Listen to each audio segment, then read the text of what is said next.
대통령 못해 먹겠다 이런 말에도 환호하던 노 전 대통령, 노무현 전 대통령의 야 대통령 못해 먹겠다는 말을 멋있게 받아들여서 환호하던 분들이, 환호하던 사람들이 80 노인의 이명박 전 대통령, 전직 대통령을 이렇게 대우해도 되는 겁니까? 세계 10위 경제대국, 어떻든 이렇게 훌륭한 나라로 만들어 놓은 이 나라의 전직 대통령들은 어찌 이리 이런 푸대접을 받아야 감옥을 집 드나들듯이 이렇게 했어야 되겠습니까? 자기들이 좋아하던, 자기들이 숭배하는 사람들은 대통령질 못해 먹겠다고 이야기하던 그 사람들의 푸념은 잊었습니까? 안녕하십니까? 작심삼일 비디오 일기입니다. 이명박 전 대통령 대법원에서 형이 확정되자 법치가 무너졌다, 나라의 미래가 걱정된다고 했습니다. 이 대통령은, 이 전 대통령은 내가 그래도 재판에 임했던 것은 사법부가 자유민주주의의 최고의 보루이기 때문이었다. 그러나 대법원은 공정하지도 정의롭지도 못했다고 진실은 반드시 밝혀질 것이다 라는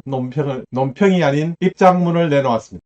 해도 너무합니다. 오죽하면 이명박 전 대통령 법치 무너졌다, 대법 정의롭지 못해, 이러한 입장문을 내놓았습니다. 회사자금 횡령하고 삼성 등에서 거액을 뇌물 챙긴 혐의로 재판에 넘겨진 이명박 전 대통령에게 징역 17년 확정이 됐습니다. 여기에 법치가 무너졌다, 나라의 미래가 걱정된다고 했습니다. 이날 이 전 대통령에게 상고심에서 징역 17년에 벌금 130억, 추징금 57억 8천여만 원을 선고한 원심을 확정한 통보를 듣고 자택에 머물러 왔던 이 대통령은 내가 재판에 임했던 것은 사법부가 자유민주주의의 최후의 보루라고 기대했기 때문이었다며, 그러나 대법원은 공정하지도 정의롭지도 못했다 이렇게 말했습니다. 그리고 진실은 반드시 밝혀질 것이다 이렇게 말했습니다. 작심삼일 비디오 일기, 전직 두 대통령을 또 감옥에 재수감되는 결정을 끝까지 만들어낸 것 같습니다. 이 좌파 정부의 전횡은 언제까지 계속될까요? 그러나 여기에 엎친 데 덮친 격으로 참여연대에서는 기막힌 논평을 내놓았습니다. 이명박 징역 17년 무겁지 않다, 국민에게 사과해야 한다, 이런 논평까지 내놓고 있습니다. 참여연대가 29일 논평을 냈습니다. 다스 관련 거짓말로 국민을 속인 채 대통령에 당선된 후에도 자기 재산을 지키려 뇌물을 수수한 이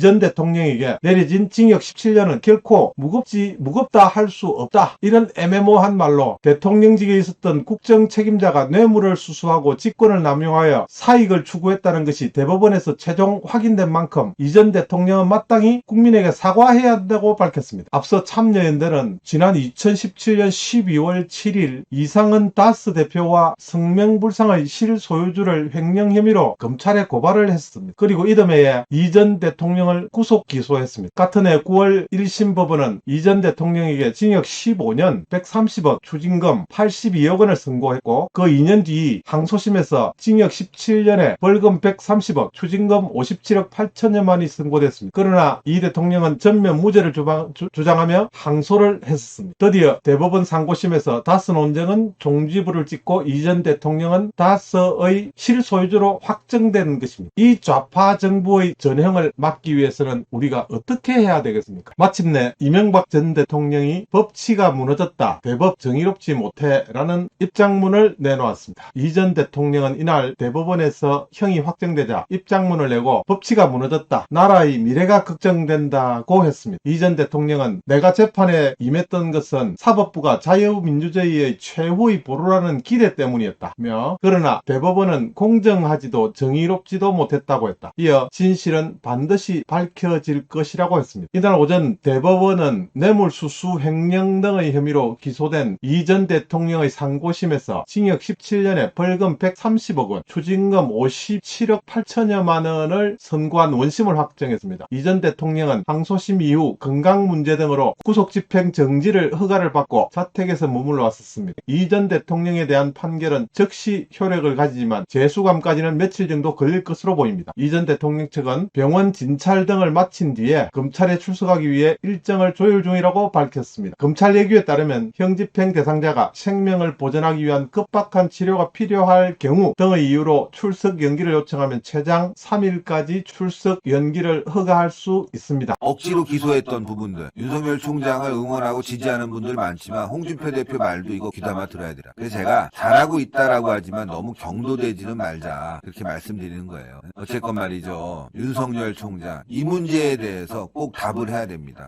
신의 한수, 신의식 대표의 스텝도 계속해서 꼬여가고 있습니다. 홍준표의 역사에 남을 사람을 최악의 정치 판결, 코드 판결, 문정권의 주구가 되어 억지 기소를 한 사람을 야권 대선 후보 운운하는 것도 희대의 코미디일 뿐만 아니라 문정권의 동조에 이를 사과 운운하는 것은 희대의 코미디라고 꼬집었습니다. 이 기사를 읽으면서 신의 한수 신혜식 대표, 그의 스텝이 계속 꼬여가고 있습니다. 현 정권의 대통령은 전직 대통령들을 차디찬 감옥으로 보냈던 것을 이야기하면서 그들을 사형까지 운운하면서 입장을 밝혀온 신혜식 대표, 전직 대통령들을 17년, 32년 감옥으로 보냈다면 그들은 무기징역 사형이라는 그러한 논평을 내놓았던 신혜식, 지금 오히려 홍준표의 윤석열 관련 평가에서 스텝이 계속해서 꼬여가고 있습니다. 정말 이 나라는 어디로 가고 있는지, 한 번도 경험하지 못한 나라가 이런 나라입니까? 한 번도 경험하지 못한 나라는 한 번도 경험하지 못한 고통입니까? 한 번도 경험하지 못한 법치 파괴입니까? 법기술자들이 정권의 시녀가 되어 온 나라를 온탕과 냉탕으로 이리저리 휘젓고 다니는 이런 나라로 만든, 한 번도 경험하지 못한 이런 나라 누가 만든 것입니까? 우리 윤